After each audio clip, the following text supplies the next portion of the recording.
From battling with cancer to travelling across the Arctic on a dog sled, stick around because today I'm going to tell you my story and how personally I've benefited massively from the great outdoors.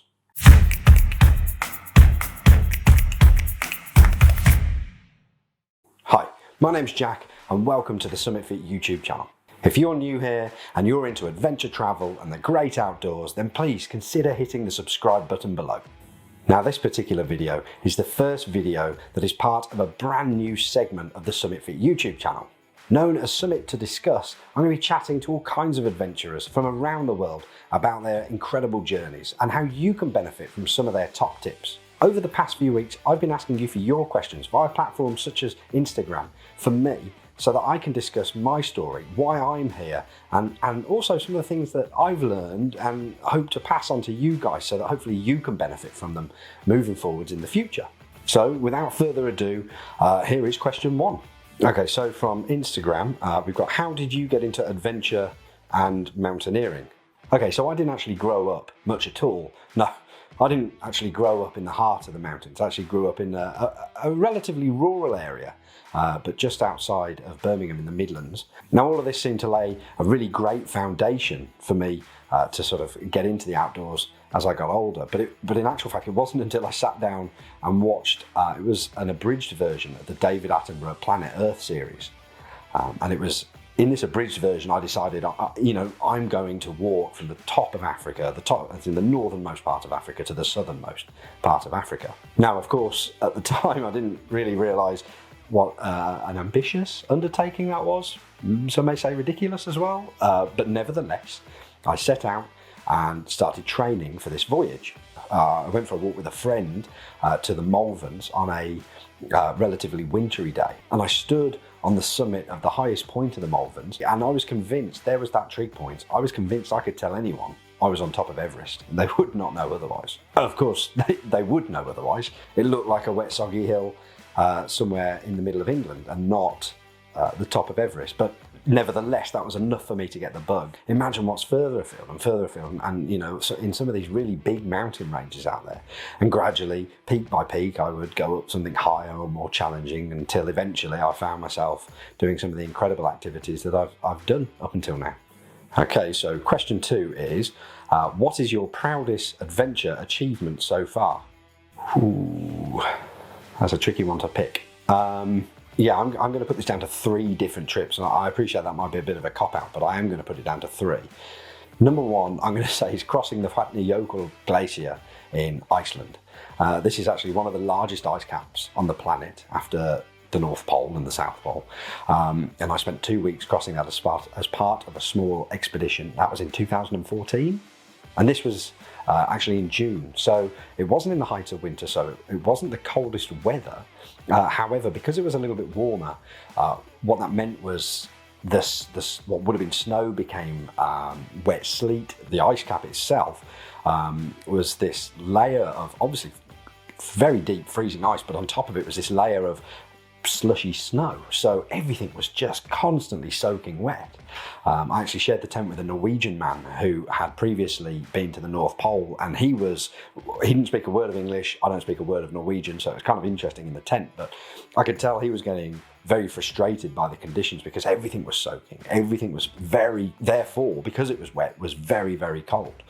It never got dark. There was nothing but white for as far as you could see, and often when it started to haze and get snowy, it was as though you were inside a ping pong ball. It was just completely white. There was no sense of depth, distance, anything.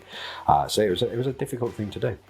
And number 2, I'm going to say the summit of Mera Peak. Now, this is the highest trekking peak in Nepal. It's a little over 6,000 meters, and it's not far from Everest. Physically, this was very difficult. Of course, you're checking at very high altitude, very cold temperatures for quite some distance. And in actual fact, prior to the Mera Peak expedition, I actually trekked to Everest Base Camp with a friend who'd never hiked at altitude. And so the two of us went, and I was effectively leading him for the trip. So by the time I'd completed the Mera Peak expedition, I'd been in the Himalayas. I see myself as lucky enough to have been in the Himalayas for about, I think it was about 6 weeks by the time we finished, with a few breaks here and there and side treks and the like. It was an absolutely fantastic expedition. Loved every minute of it. Highly recommend it. But physically very difficult. So get out there and make sure you're doing the training if you're looking at something like that. Now, number 3. Oh gosh, I might have to make it top 4. Number 3, I'm going to say the Larapinta Trail in Australia. Now, this is a known trail. It's a sort of a registered, acknowledged national trail, if you will, in Australia. You are following a path, if you can call it that, in areas. We definitely lost the path a few times, but it was challenging in a whole different way. You were following the McDonnell Mountains, so you're constantly up and down mountains, up and down the whole way. But it's obviously, as you can probably imagine, with the Australian outback, very dry, very hot, and lots of creepy crawlies and slithery things that you otherwise don't tend to come across in mountains. It was a completely different experience for me.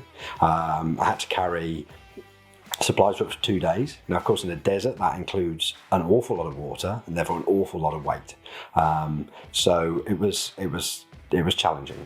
The trip itself was about 3 weeks, just short of 3 weeks, and covered about just short of 250 kilometres. Okay, so number 3, how did you find out you had cancer? So in 2016, for anyone who doesn't know, I was diagnosed with testicular cancer. A couple of years before that, I'd actually lost my dad to cancer, and in actual fact, a couple of years before that, one of my grandfathers to cancer, and a few years before that, another grandfather to cancer. So this unfortunately was becoming a pretty recurring theme in my family, particularly amongst males, and unfortunately the sort of the survival trend was not good. So 2016, how I found out I had cancer was that I had a 4 centimetre wide tumour on my right testicle. Now, for those of you out there with testicles, to find a lump on one that is 4 centimetres wide, it's not particularly discreet. I mean, I struggled to bend over without being in pain. How it got to 4 centimetres, I don't know. Did I just subconsciously ignore it for fear of what it was? Maybe. But once it was there, I mean, it grew fast, and once it was there, I knew about it. Okay, so number 4 is, what is your advice on checking yourself?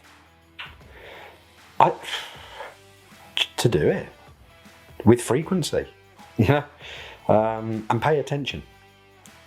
Yeah, I'd say the hardest thing isn't always checking yourself. I mean, again, this is for the guys because we're the ones with the testicles. But let's face it, we're prone to giving them a quick grab every now and again without even noticing we're doing it.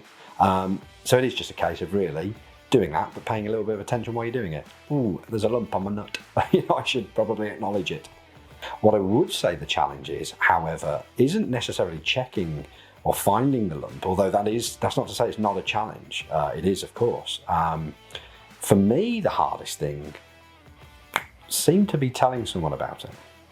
Now, when my dad was ill, and we knew he was terminally ill, I told him, I promised that if I had a headache for more than 3 or 4 days, I would go to a doctor's and I would act upon it.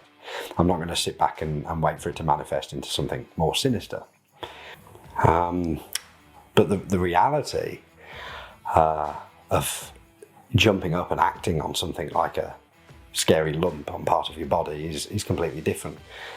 Now, I would go as far as to say it was probably a couple of weeks before I did anything. And what I did do wasn't to go to a doctor. It was just to tell my then girlfriend, now wife, that I have a lump on my testicles. And Kat knew exactly how to handle it. She told me I couldn't go to the Lake District that weekend unless I'd organised a doctor's appointment. So funnily enough, I organised a doctor's appointment because otherwise we weren't allowed to go. I called them up, did a bit of the phone check, explained to them my family history, what I'd found, and they turned around and said, yep, we'll see you in an hour, sort of thing. I was, oh God, here we go. The doctor at which point told me, he can't confirm, yay or nay, what it is, but I think we're going to have to be particularly cautious about this one, Mr. Williams. And yeah, that was it. The ball, as it were, was now rolling. And other people were picking it up, not literally, fortunately, but they were picking it up and helping and carrying it, again, not physically, metaphorically, and helping me through. And it was telling Kat, really, that saved my life. She's my hero. Number 5, okay, how did adventure help your recovery? Well, it played an absolutely massive part. When it comes to testicular cancer, can't actually know if it even is cancer, let alone the extent of the cancer, until basically they've got the testicle out. Of course, one of the things that crosses your mind when someone says you do or you might have cancer is, how long do I have left to live? But sometimes it feels like a bit of a daft question, because in actual fact, I don't know how long I have left to live now. Anything could happen later today or tomorrow, without being too morbid, but it could. So with that in mind, what difference in some respects should it make to sort of receive information like this? Now, it feels like cancer's sole purpose is to set out to end life. Now, if I could, in some respects, embrace the cancer or the news that I'd received and use it to motivate myself to get out there and adventure and do the things that I love, to do the things that help me to feel alive, then it didn't matter what the outcome was in the end. In that moment, I was beating cancer. I was beating the one thing it set out to do, and that was to end my life, because I was living. I was living as hard as I could. So the first thing I did, the first thing I thought of and went to was adventure. Now, I actually registered to be part of an Arctic expedition, an annual Arctic expedition that you have to register for and effectively run a campaign and gain votes.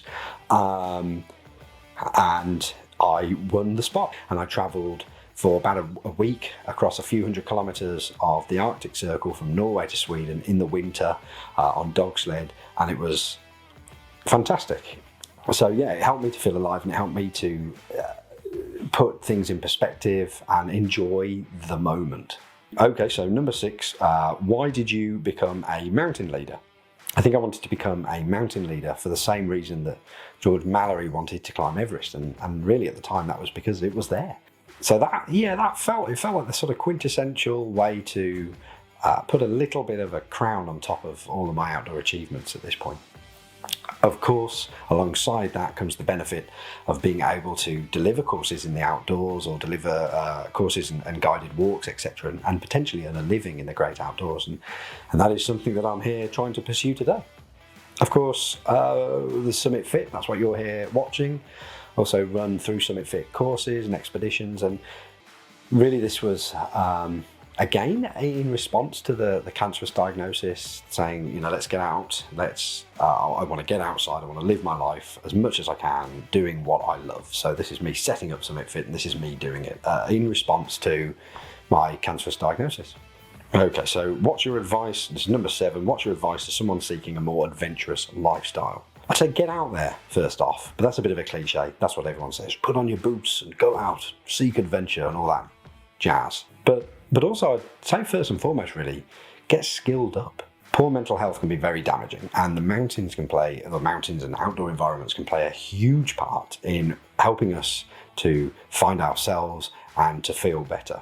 But unfortunately, they can also be a very dangerous place. So with the wrong skills, you can find yourself very quickly in a lot of trouble. And of course, accidents can happen, some very bad accidents.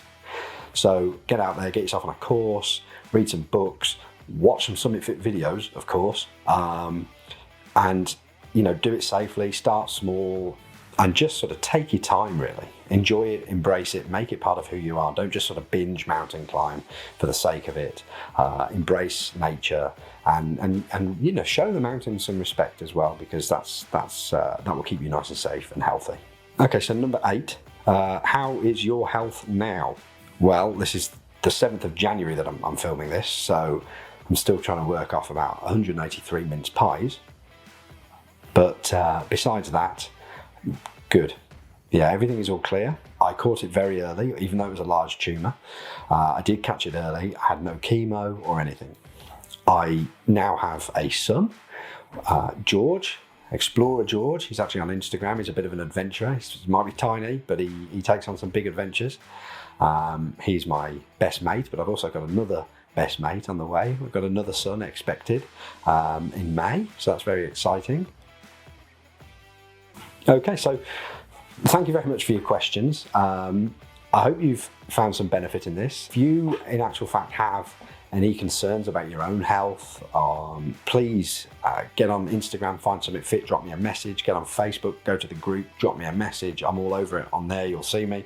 And reach out to the people around you, of course, as well, first and foremost. If you've any concerns at all, chat to a friend, a girlfriend, a mom, dad, sister, brother, uncle, aunt, whatever it might be, the bloke next door, doesn't matter, just have a chat. You'll be amazed the difference it makes. If you have enjoyed this video, if you feel that you've benefited at all by watching it, please do give it a thumbs up. It makes a huge difference. And of course, please do also hit the subscribe button below. That makes a massive difference as well. Thank you very much for watching. I'll see you next time.